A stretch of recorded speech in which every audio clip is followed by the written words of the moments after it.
hello लोगोफोर बड' जब enough' YouTube चेनेलाव बरायबाय आसा खालामो गासैबो मोजाङैनो दङ टिए आर्मि जुदि नोंथांमोना इन्टारभिउ होगोनब्ला एबा टेरिटरियेल आर्मियाव नोंथांमोना इन्टारभिउ होनो गोसो दङब्ला भिडिअखौ नायलांदो जोबजासिम आरो बे रिलिया बोरै जायो आरो माबोरै खालामनाय जायो नोंथांमोना गासैबो डिटेल्सखौ होगोन जायफोरा गोदान केन्डिडेट नोंथांमोना गासैखौबो बुजिना लाग्रोदो जे माबोरै इन्टारभिउखौ लानाय जायो दा लोगोफोर टिए आर्मि होनोब्ला नोंथांमोना बुजिगौ टेरिटरियेल आर्मि होननानै बेयाव एप्लाइ खालामनोबा नोंथांमोना बांसिनानो अफलाइनसो जायो खिन्थु एप्लाइआनो जाया डाइरेक्ट रिलिज जायोमोन सिगाङाव आरो जन वाइस थायो लोगोफोर जन 1 2 3 4 थायो दा नर्थ इस्टना जन 3 आव गोलैयो नोंथांमोना बेखौ क्लियार खालामग्रोदो जे नर्थ इस्ट होनोब्ला जन 3 आव गोलैयो बेनिखायनो नोंथांमोना जेब्ला टिए रिलिज जागोन अब्ला जन 3 निखौ लेंहरोब्ला नोंथांमोना थांनानै रिलिखौ होनो हागोन आरो बिनि भेकेन्सिया क्लियार जाबाय भेकेन्सिखौ होखाबाय नाथाय रिलिया माब्ला जागोन होथ'वाखै आरो बेयाव एप्लाइ खालामनोबा नोंथांमोना HSLC पास जानाय लोगो लोगो एप्लाइखौ खालामनो हागोन दा बेनिखायनो फै जों थांनोसै माखासे डिटेल्सखौ नायनोसै माबोरै रिलिया जायो दायो लोगोफोर नोंथांमोना नायनोब्ला defenseofalert.com आव फैनानै गासिबो डिफेन्स लेभेलनि जबखौ बेयाव आपडेटखौ मोनो बेनिखायनो बेयाव माखासे क्राइटेरियाखौ नायना लाग्रोनो हायो आरो दा बेयाव नोंथांमोना फैनाय लोगो लोगो बेबायदि इन्टारफेस मोनगोन दा जों नायग्रोनोसै अर्गेनाइजेसन होनोब्ला टेरिटरियेल आर्मि लोगोफोर टि होनना बुङो भेकेन्सिसाबो क्लियार जाबाय बेनिफ्राय पस्टआ मा थायो नायदो दा पस्टआ दङ सल्जार जिडि क्लार्क आरो ट्रिटमेन्ट थायो नोंथांमोना बेफोरबायदि पस्टआ एप्लाइखौ खालामनो हागोन आरो जुदि क्राइटेरिया मिलायोब्ला आरो एप्लिकेसन मडआ अनलाइन होदों नाथाय सिगांनि रिलिफफ्राव अनलाइन एप्लाइ जाया territorial Armiya just offline apply जायो एबा डाइरेक्ट रिक्रुटमेन्ट जायो थांनानै जन वाइस नोंथांमोना रिलिखौ होनो हायो दा गिबियावनो टेरिटरियेल आर्मियाव नोंथांमोना रिलि थांनोबा एबा होनोब्ला जन वाइसखौ बुजिना लाखानांगोन मानोना मालायनि जनाव थांनानै नोंथांमोना इन्टारभिउ होनो हाया दा बेनिखायनो जोंनि नर्थ इस्टआ मा जनाव गोलैयो नायदो दा जना गासै टटेल 4 दङ दा बेनि गेजेराव नर्थ इस्टआ जाबाय 3 आव गोलैयो नोंथांमोना नायना लानाय बेखौ क्लियार खालामना ला दा नर्थ इस्ट होनाय लोगो लोगो जेनेबा आसामाव थाबाय नोंथांमोना आसामनिफ्रायनो रिलिखौ होनो हागोन दा बेयाव दङ नै जन 3 आव सिक्किम दङ वेस्ट बेंगल आसाम मणिपुर नागालेण्ड त्रिपुरा मिज'राम अरुणाचल प्रदेश आन्दामान एन्ड निकबार आइलेण्ड दङ नोंथांमोना बेफोरबायदि स्टेटनिफ्रायबा जन 3 आव गोलैगोन आरो अब्ला नोंथांमोना इन्टारभिउखौ होनो हागोन जेब्ला लेंहरगोन दा माब्रै लेंहरो बांसिनानो अफलाइन एप्लाइ जायो लोगोफोर अफलाइन माने डाइरेक्ट रिलिज जायो आरो अनलाइनखौनो जाखाया डाइरेक्ट रिलिज जायो डेट होनाय मथे नोंथांमोना थांनानै डकुमेन्टस लानानै थांनानै डाइरेक्ट रिलिखौ होनो हायोमोन सिगांनियाव नाथाय देग्लाय गोदान जागोन नामा बेखौ बुंनो हाथ'ला दा बेनिखायनो जों थांनोसै गाहायाव क्राइटेरियाखौ नायनोसै दा माब्रै एप्लाइ खालामनांगौ एबा माब्रै रिलिखौ होनांगौ क्वालिफिकेसन नांगौ नालाय बेखौ नायना लाग्रोदो दा क्वालिफिकेसनखौ नायदो नै इडुकेसनेल क्वालिफिकेसन दङ दा इडुकेसन क्वालिफिकेसन नायोब्ला सल्जार जुदि एप्लाइ खालामनोबा नै 10 पास खालामथारनांगोन बिनिफ्राय 45% थाथारनांगोन होनना बुंदों बिनिफ्राय जुदि गैयाब्ला 12 पासआवबो नोंथांमोना 45% दङब्ला नोंथांमोना एप्लाइखौ एबा नोंथांमोना रिलिखौ होनो हागोन आरो लोगोफोर बेखौ बुजिबाय नोंथांमोना नै जिखुनु जाया 12 पास जानानै 45% दङब्लानो जिडिआव एप्लाइ खालामनो हागोन बा रिलिखौ होनो हागोन जुदि 10 पास जादोंब्लाबो जुदि 45% दङब्ला एप्लाइखौ खालामनो हागोन बा रिलिखौ होनो हागोन बेनिफ्राय सल्जार टेकनिकेलाव नै बेयाव दङ आरोबाव बेयावबो बिनाय जादों 12 पास बिनाय जादों बेनिफ्राय 45% बिनाय जादों आरो गासैबो साबजेक्टआव होनायाव नुदों 40 नाम्बार थानांगोन बेनो जाबाय इंलिश मेथ्स फिजिक्स केमिस्ट्रि बेफोरबायदि साबजेक्टआव 40% थानाय जानांगोन आरो खिन्थु एचएस पासआव 45% थाथारनांगोन दा बेनिफ्राय सल्जार नार्सिं एसिस्टेन्टआव दङ नै बेयावबो 12 पास बिदों बेनिफ्राय 50% बिनाय जादों आरो 40 नाम्बार बिदों जेरै इंलिश फिजिक्स केमिस्ट्रि बाय'लजियाव नोंथांमोनखौ बिनाय जादों दा बेनिफ्राय टेकनिकेल ट्रेसाराव नायोब्ला 12 पास बिनाय जादों 45%खौनो बिदों बेनिफ्राय 40 नाम्बार बिनाय जादों गासिबो साबजेक्टआव होनायाव बेनो जाबाय नै लोगोफोर साइन्स लेभेलनि आरो साबजेक्ट इनक्लुडिं इंलिसावबो थानांगोन बेनिफ्राय दानिया सल्जार क्लार्क एबा स्ट'र किपाराव नायोब्ला बेयावबो नोंथांमोना नै डकुमेन्टस माने क्वालिफिकेसन बिनाय दङ बेनो जाबाय बेयाव नुनो मोन्दों बेयाव दङ लोगोफोर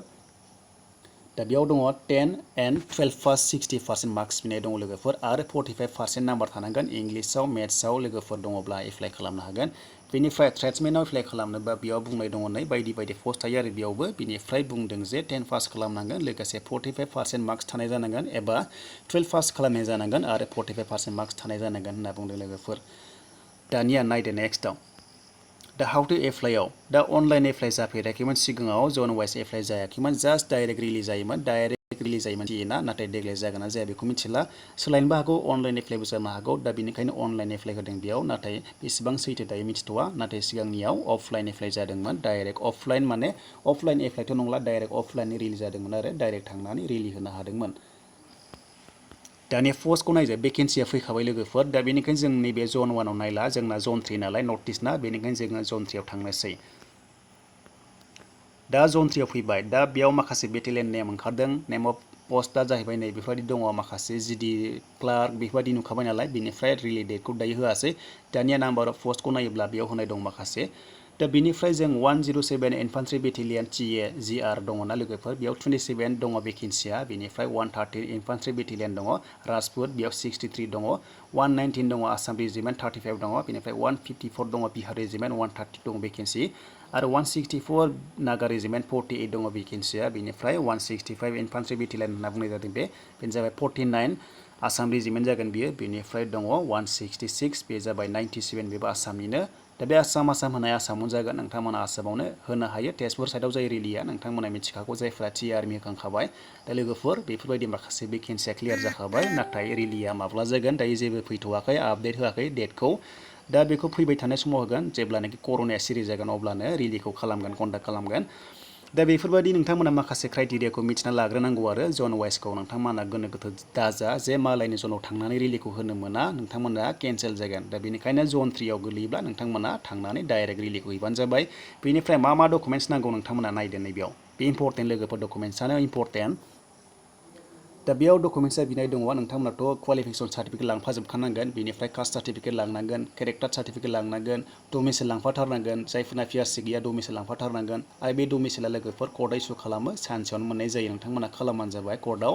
एज प्रुफ माने बार्थ सार्टिफिकेट नङाब्ला एडमिट कार्ड लांफाबा जागोन मेट्रिक सार्टिफिकेटनि बेनिफ्राय रिलेसन सार्टिफिकेट दङब्ला मोजां सुबिदा मोनगोन बेनिफ्राय पासपर्ट साइज फट'ग्राफा लांखानांगौ आधार कार्ड एड्रेस प्रुफ लांफानांगोन जिखुनु जाया आधार कार्ड गैयाबाबो भटार कार्डआबो जायो ड्राइभिं लाइसेन्स जागोन बेनिफ्राय एनसिसि दङब्ला मोजांनि खोथा आरो लोगोसे एनि नेसनेल बा इन्टारनेसनेल जुदि स्पर्ट्सनि सार्टिफिकेट दङब्ला मोजां प्रेफारेन्स मोनगोन दा बेफोरबादि डकुमेन्ट्सखौ नोंथांमोना रेडि खालामखादो रिलिया जासिगोन बारा गोबाव गैलिया जेब्ला कर'नाया सिरि जागोन अब्लानो रिलिया जागोन दा बेनिसिम लोगोफोर नोंथांमोना नायदोनि आरो माखासे मा सिलेक्सन प्रसेसखौ लानाय जायो दा टिए आर्मि होनना बुङोब्ला लोगोफोर 1 मान्थआवनो नोंथांमोना एपइन्टमेन्टखौ मोनो लोगो लोगो